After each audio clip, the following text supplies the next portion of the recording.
a series called Connect the Dots. It's all about connecting the dots to discover what it looks like to grow our faith. Because the reality is, God wants our faith to grow. So our goal is to figure out what that looks like together so that we can understand what it means to have a real, growing relationship with God. Now, before we start connecting the dots today, I want to ask you a quick question. What's your absolute least favorite chore to do? Is it the laundry, taking out the trash, cleaning up the kitchen? What's one chore the adults in your house ask you to do that you just cannot stand? For me, it was dishes. I couldn't stand doing the dishes around my house because there was always so many. Even though I didn't like it, I knew that it helped out my mom a lot. Now, let me ask you this. Does serving people ever feel like that to you? When we say serving, it means seeing a need that someone else has and doing something to help them. We talk a lot about serving here at church, and while serving probably sounds like a good idea, if we're honest, it's part of this whole faith thing and isn't always easy. To give you an example of how serving can change your faith, I want to start with Jesus. Jesus is the ultimate example of our faith, and knowing Jesus changes everything. The more we know and learn from Jesus, the more understanding of serving others might change as well.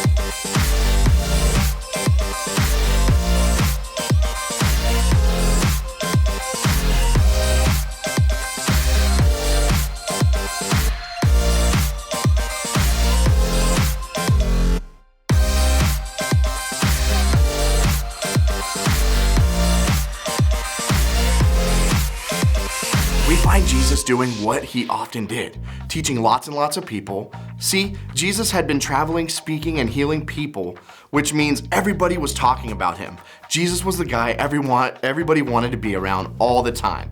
And he went back to a village, and this is where his home base was in Galilee for his ministry. The house Jesus was teaching in this particular day had so many visitors, there was absolutely no room for more people. In fact, Mark wrote about how packed it was and that it was actually spilling out of the doorways. Check out what happened next.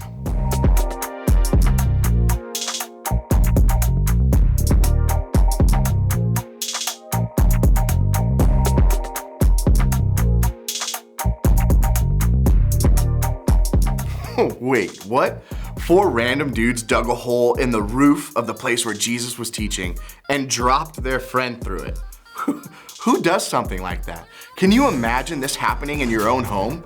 Imagine that you're hanging out with your friends or your family in your home, playing Roblox or making dinner or scrolling through TikToks. Then all of a sudden, dust from your ceiling starts to fall over your head. You look up and see hands digging a hole through your ceiling, and some random dudes are trying to lower a stranger into your house through a hole in the roof. Kind of sounds like a horror movie, doesn't it? These are the wild things that happened to Jesus everywhere he went. People would do anything just to get close to him because there was something about knowing Jesus that seemed to change things for people. And in this case, these guys wanted their friend who was paralyzed to be healed by Jesus. Can we talk about that for just a minute? Can we talk about these 4 guys? While they seem a little out there just digging holes in people's roofs, they seem like really good people. They were people who saw someone in need and did literally whatever it took to help him. Maybe you've recognized a need and wanted to do something like that, like the 4 guys did in this situation. I know I have. Maybe you've wanted to give money to a person who was homeless on the sidewalk. Or maybe you've seen someone crying in their locker and wished that you could help. Or maybe you could hear or have heard about family in a community who needs clothes and you wanted to give them some of your own.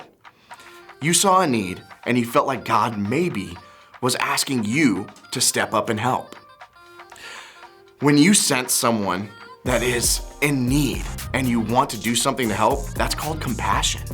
And it's that compassion that Jesus always demonstrated that challenged others to show compassion as well. These 4 guys noticed that this man was paralyzed and needed to be healed. They had compassion for him and wanted to help. And the way that Jesus responded, encouraging everyone watching, let the compassion motivate and act for the people around them. Curious to know how Jesus responded once this guy lowered the man from the roof? Check out what happened next.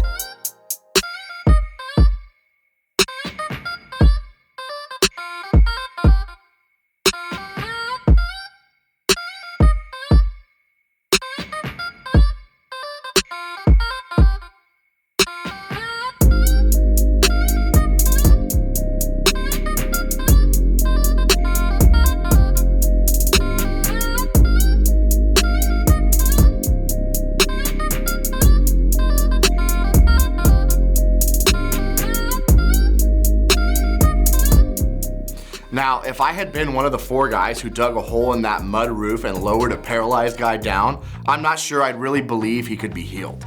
And I'd want to try and help him, but I think I'd still be extremely shocked when Jesus said, "Stand up, pick up your mat, and go home." And then the paralyzed man did exactly that. What? That's even more shocking than the roof digging. As surprising as it might seem, knowing Jesus changes everything, and that means that even what seems impossible can suddenly become possible when Jesus is involved. These 4 guys may have not known how Jesus would heal the man on the mat, but one thing they did know is that Jesus is the one that could do it and that they could trust him. Because these men chose to serve their friend in this way, and because Jesus healed him, the onlookers who were watching were amazed. They had never seen anything like it before and their faith grew. But while we know how the onlookers really responded, I wish we knew exactly what happened to those 4 guys after Jesus healed their friend. If I'd seen Jesus help my friend in this way, I can't imagine how big my faith would have grown. Just like the story we just read, what's amazing about serving others is that we get a chance to do that and experience God in our lives while we're helping other people. Through the process of serving, we learn more about God and what God wants for this world. Serving can grow your faith. It's what probably happened for those 4 guys. And it's what can happen for us when we make a decision to step out and serve others. See, Jesus doesn't just look at us and think that we aren't ready or don't have what it takes or that we're too busy to help. Jesus wants to use us to help meet the needs of others. He wants us to serve, and he wants to see our faith grow as well, because serving can grow your faith. So if serving can grow your faith, consider asking yourself a few questions this week. The first one would be, what do I see? What needs do you see in the world around you? In your own family, at your school, in your neighborhood, in your community, in your church? Are there people that you know who need help? Have you read about an issue online or at school that really made you want to help? Start by looking around and see the needs around you this week. The second question, what do I have to give? Maybe it's a little time to volunteer at a local organization. Maybe it's some extra money to donate to a cause. Maybe it's a friendship with someone at your school who needs it. Wherever it is, start by identifying just one thing that you have to offer to help meet a need that you see. And number 3, what do I plan to do? Remember, we don't just want to be people who see the need to serve, but we don't take action. So once you see a need and you know what you have to offer, make a plan to do it. Think of just one way that you can use what you have to meet the need of someone this week and actually meet it. And then 4, what does this mean? Serving gives us an incredible opportunity to learn more about what God wants for the world and everyone in it. As you serve, think about where you see God working through you and through others. Pay attention to how God impacts you and the people that you're serving in a positive way. Then ask yourself how serving helped you understand God better. Use the opportunity to grow your faith. If you're not exactly sure what some of this looks like for you, a great place to begin this and talking about it is in your small group at The Landing. Together you can encourage one another to see the needs around you and point out what you have to offer and make a plan to respond to those needs by serving others. There's power in working together to make a difference in this world, and there's something incredible about taking steps to connect the dots and grow your faith together. So that's what I hope you all do today as you head out into your life this week. Remember, serving can grow your faith. When we serve others, not only are we helping meet a need around us, but God uses that as a change and a chance to grow our faith as well.